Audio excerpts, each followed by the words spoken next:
Hello दोस्तों, स्वागत है आपका हमारे यूट्यूब चैनल पर। दोस्तों, प्लास्टर में आपने कभी ना कभी तो क्रैक ज़रूर देखा होगा। और जब आप ये क्रैक देखते हैं तो फिर आप सोचते हैं कि ये क्रैक क्यों आ रहा है, क्योंकि हमने तो अच्छा से अच्छा मटेरियल यूज़ करा है। तो फिर ये हमारे प्लास्टर में जो है क्रैक आने का रीज़न क्या है। देखिए, क्रैक कई हो सकते हैं। पहला तो क्रैक हो सकता है कि जो हमारा कॉलम और वॉल का ज्वाइंट है वहाँ पर आपको क्रैक देखने को मिलता है।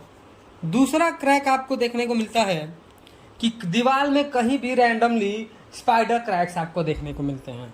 और तीसरा आपको क्रैक जो दिखाया जा रहा है ये आपको जनरली देखने को मिलता है कि जहाँ पर आपने डोर विंडो लगाया है, डोर विंडो वाला जो है, डोर विंडो के पास जो है ऊपर या नीचे आपको क्रैक देखने को मिलता है। तो दोस्तों, आज के इस वीडियो में हम समझेंगे कि ये क्रैक्स क्यों आते हैं, क्रैक्स आने का रीज़न समझेंगे और सही तरीका क्या है क्रैक्स न आए, किस तरीके से काम किया जाए, यानी प्लास्टर करने का सही तरीका भी हम इस वीडियो में सीखेंगे। दोस्तों, वीडियो को इन तक ज़रूर देखिएगा। अगर आप वीडियो को इन तक देखेंगे तो आपके घर में अगर कभी भी प्लास्टर का काम होगा तो आप इन पॉइंट्स को नज़र में रख करके अगर आप अपने काम को कराएंगे तो आपके घर में कभी भी जो है क्रैक्स नहीं आएगी। सबसे पहले हम बात करते हैं कि हमारा सही तरीका क्या है। हम कुछ आपको 5 से 6 पॉइंट बताएंगे।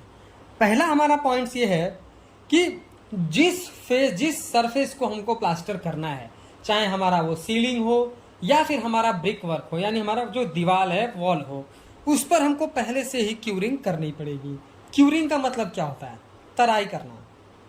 तराई करना क्यों इम्पोर्टेंट है, अब आप समझिए कि जो हमारा ब्रिक वर्क हुआ है या फिर जो हमारी सीलिंग है, जो हमारा स्लैब है, वो एकदम सूखा हुआ है। और हम जब मोटार अप्लाई करेंगे, यानी जब मोटर हम अप्लाई करेंगे, जब मसाला उस पर हम लगाएंगे तो मसाले का जो मॉइस्चर है वो हमारा ईंट सोख लेगा, सीलिंग जो हमारा वो एब्जॉर्ब कर लेगा। और हमारे जो मसाला है, जो मोटर है, उसमें जो है नमी की कमी, मॉइस्चर की कमी होने की वजह से, वो जल्दी सूख जाने की वजह से वो स्ट्रेंथ को अचीव नहीं कर पाता है और उसमें क्रैक्स होने लगते हैं। तो एक ये रीज़न हो गया। तो सही तरीका क्या है कि आपको पहले जो है क्यूरिंग कर लेनी अच्छी तरीके से। मान लीजिए कि अगर आपको परसों से प्लास्टर करवाना है, 2 दिन बाद से करवाना है, तो आप आज से ही जो है क्यूरिंग करिए, यानी 1-2 दिन पहले आपको क्यूरिंग करना चाहिए ताकि अच्छे से जो आपका सरफेस है वो क्यूरिंग में हो जाए। दूसरा क्या है कि देखिए, जो भी हम सैंड मार्केट से परचेज करके ले आते हैं उसमें ढेर सारे प्रॉब्लम्स होते हैं। प्रॉब्लम इन द सेंस कि उसमें बड़े बड़े पत्थर होते हैं, मिट्टी के स्लम होते हैं, उसमें प्लास्टिक के छोटे छोटे टुकड़े होते हैं, लकड़ी के टुकड़े होते हैं। तो हमको करना क्या है कि जो आपको ये वीडियो में दिखाया जा रहा है, इससे कुछ हमको अपने बालू को चाल लेना है, यानी कि बालू को एक लेयर से गुजारेंगे तो जो भी मलबा होगा, जो भी कचरा होगा, जो भी हमको प्लास्टर में नहीं यूज़ करना है, जो बड़े साइज के पत्थर होंगे वो बाहर निकल जाएंगे। तो इस तरीके से आपको बालू को चाल लेना है और बालू को चाल लेने के बाद ही अपने कंस्ट्रक्शन में, अपने प्लास्टर में यूज़ करना है। देखिए, बड़े पत्थर होंगे या फिर मिट्टी के स्लम होंगे तो आप जानते हैं, बड़े पत्थर होगा तो फिर वो तो एक जगह पर आ जाएगा, वहाँ पर कुछ टाइम बाद पत्थर निकल जाएगा तो क्रैक दिखने लगेगा। अगर मिट्टी होगा तो मिट्टी जो है हमारा बालू में मिला होगा तो हमारा जो सीमेंट है उसके साथ बॉन्ड नहीं बना पाएगा, तो आगे चल के वहाँ पर क्रैक्स देखने को मिलेगा।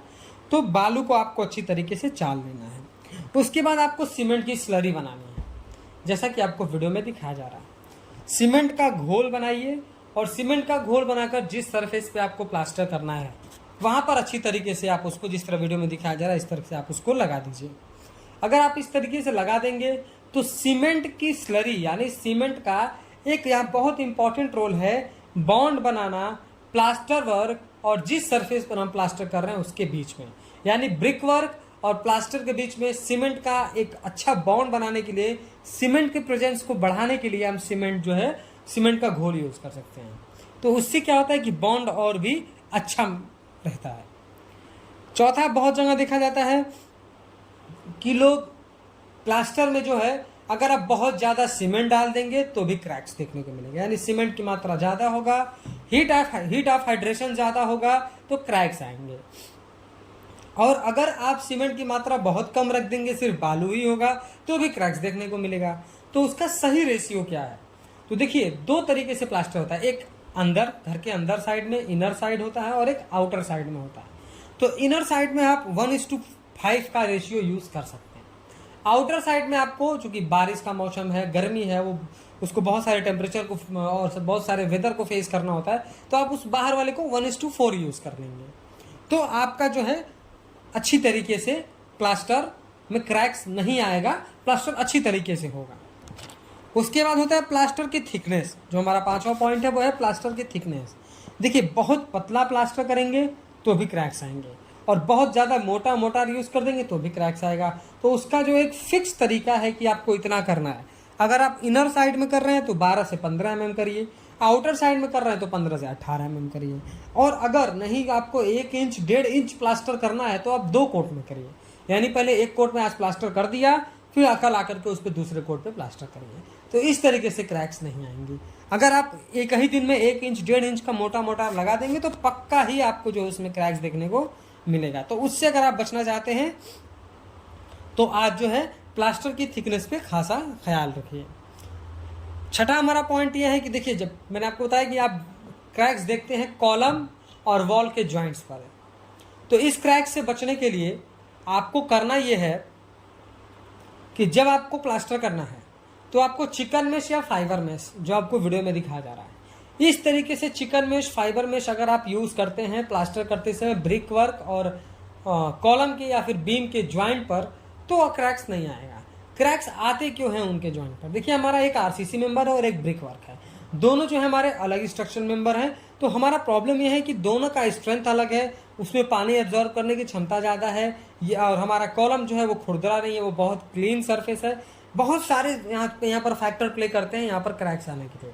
तो वहाँ पर बॉन्ड अच्छी तरीके से बने, इसलिए चिकन मेश या फाइबर मेश आपको यूज़ करना चाहिए। और लास्ट में सबसे इंपॉर्टेंट कि लिंटल बीम अगर आप प्रोवाइड नहीं करेंगे, जब आप डोर विंडो के फ्रेम के ऊपर देखते हैं, ऊपर नीचे आप क्रैक्स देखते हैं, उससे अगर आपको बचना चाहते हैं तो आपको करना ये है कि जब भी आप डोर विंडो लगाएं तो उसके ऊपर लिंटल बीम प्रोवाइड करें। लिंटल बीम प्रोवाइड नहीं करेंगे, डोर विंडो के ऊपर सीधा ब्रिक वर्क कर देंगे, ब्रिक का लोड आपके डोर विंडो पर आएगा, कुछ समय के बाद डोर विंडो बैठेगा, तो प्लास्टर के साथ साथ ब्रिक वर्क में भी क्रैक आ जाएगा। तो ये बड़े क्रैक्स होते हैं, ये जनरली बहुत बड़े क्रैक्स होते हैं, और इससे आपके घर के ज़्यादा नुकसान होता है। तो इससे बचने के लिए आपको लिंटल बीम प्रोवाइड करना चाहिए।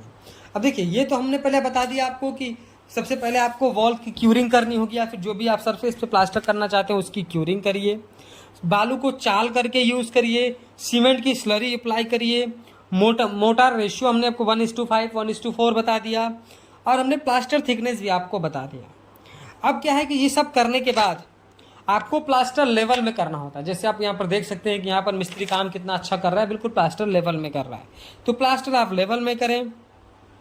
लेवल में करने के बाद क्यूरिंग सबसे इंपॉर्टेंट, कि जब ऐसा नहीं है कि आपने पहले क्यूरिंग कर दिया, बाकी जितनी चीज़ें बताएंगी सब कर दिया तो हो गया, नहीं। प्लास्टर करने के बाद आपको कम से कम 10 दिन तक उस पर सुबह शाम अच्छे से पानी का छिड़काव करना है, ताकि उसमें नमी बनी रहे, सीमेंट अपने स्ट्रेंथ को अचीव करता रहे, हीट ऑफ हाइड्रेशन प्रोसेस होता रहे, जिसकी वजह से प्लास्टर में क्रैक ना आए और मजबूत से मजबूत प्लास्टर बने। वीडियो पसंद आया तो प्लीज़ वीडियो को लाइक कर दें। अगर चैनल पर नए हैं, कंस्ट्रक्शन से रिलेटेड ऐसे ही इन्फॉर्मेटिव वीडियोज़ इन फ्यूचर देखना चाहते हैं तो प्लीज़ चैनल को सब्सक्राइब करके बेल नोटिफिकेशन को ऑल पर प्रेस कर दें। Thank you.